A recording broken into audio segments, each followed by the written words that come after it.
A very good evening, dear friends. Canto 4 Ode to the West Wind. In this particular canto, the poet is in a symbiotic bond there with the west wind. He presumes himself to be traveling with the west wind, to be driven with the effect of the west wind. If I were a dead leaf, thou mightest bear, if I were a swift cloud to fly with thee. A wave to pant beneath thy power and share the impulse of thy strength.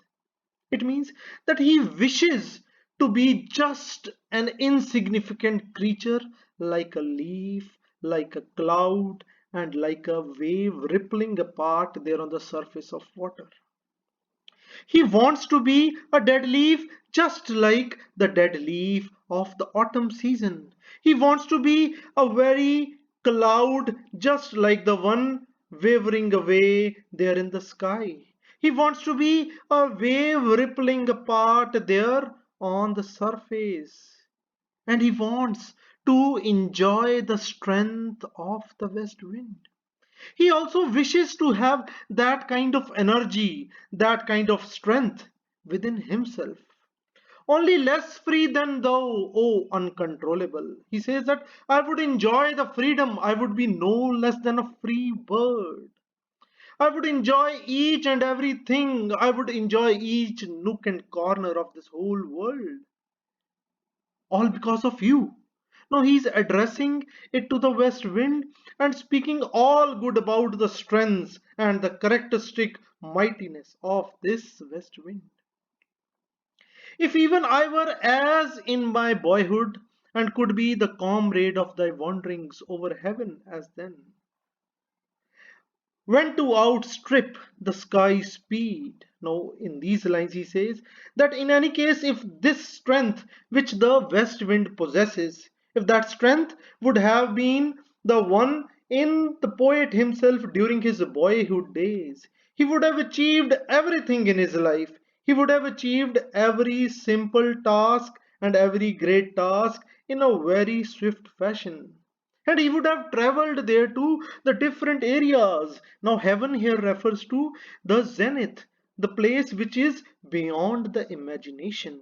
And he also assures that if that kind of energy would have been possessed by him, he would have even overpowered the west wind by the way of his energy. I would never have striven as thus with thee in prayer, in my sore need.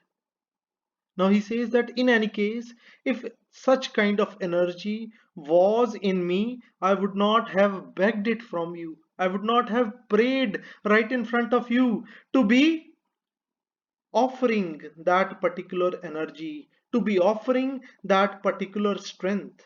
But he says that since he is not in the possession of such kind of thing, that is only a dream, that is only an aspiration.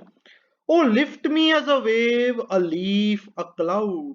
So he aspires to be a wave. He aspires to be a leaf. And he aspires to be a cloud who would be withered apart, who would be driven apart with the effect of this mighty west wind.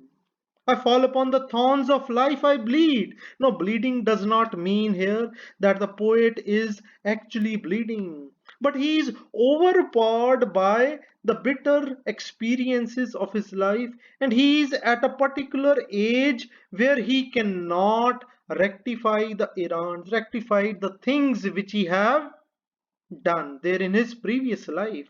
So at a very stage where he wants to get re-energized there with a new saga of energy, for that he is praying to the west wind, give me the strength when I am already being torn apart by the thorns of life, by the bitter aspects of the life. A heavy weight of ours has chained and bowed, one too like thee, tameless and swift and proud. He says that a good lot of hours, that means good lot of minutes, good lot of hours, good lot of days, good lot of years have just clustered in the poet's mind.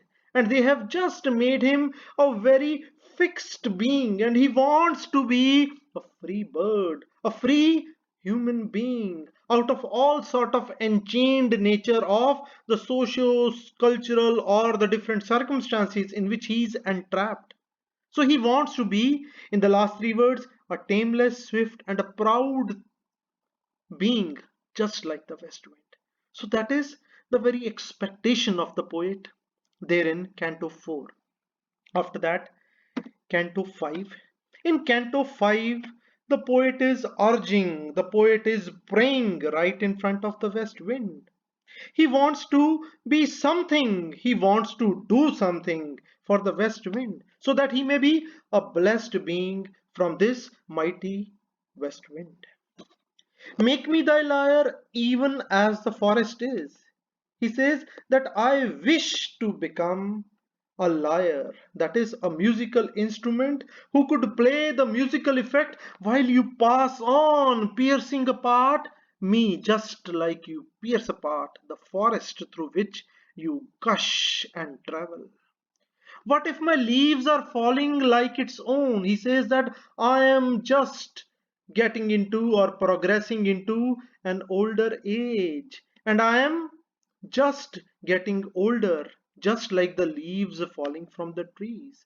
The tumult of thy mighty harmonies will take from both a deep autumnal tone. He says, both me and the forest will give you that autumnal effect, that very musical effect which you like, and we will sacrifice ourselves for your sake. Sweet though in sadness, for you it would be sweet enough. For us, it would be a sad thing. Why? Because we are sacrificing ourselves. So we would be sacrificing. We means both forest and the poet. She says that we would be sacrificing for the sake of this west wind. Be thou spirit fierce, my spirit be thou me, impetuous one. Drive my dead thoughts over the universe like withered leaves to quicken a new birth. He says that when my leaves are fallen, when my leaves get fallen down, so take those leaves, take those thoughts, take those verses written by the poet. They're to the different strata of the world, they're to the different readers who can actually give a new birth, a new awakening to the thoughts possessed by the poet. Otherwise, those are quite stagnant there in the mind of the poet. And by the incantation of this verse, as I've told you, that is by the very magical effect of his poetry, he wants to be known there to the different areas, there to the different readers around the globe. And this aspect can only be performed, this whole magical effect can only be performed by the west wind. As from an unextinguished hearth, ashes and sparks. As you have seen, the ashes, if they are driven by the wind or here the west wind, they scatter. There are different places, and you can feel that very black mass. Similar is the effect of the poet. He says that my words are good enough, but those will remain stagnant, and the west wind will act as the driving force. My words among mankind be through my lips to awakened earth. The trumpet of a prophecy. Prophecy I'll speak out. He says, through you, I would like to awaken this earth, the sleeping people around the globe, and they should know this proclamation, which is full and final, that is, O wind, if winter comes, can spring be far behind? If adversities are at your door, the good times will surely come. This is the cycle of life. You cannot be entrapped in the bad times always. The good times would always be followed by the bad time.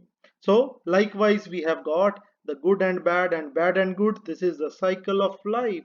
So, one should not be suffocated and irritated with this very notion of getting entrapped in a difficult circumstances.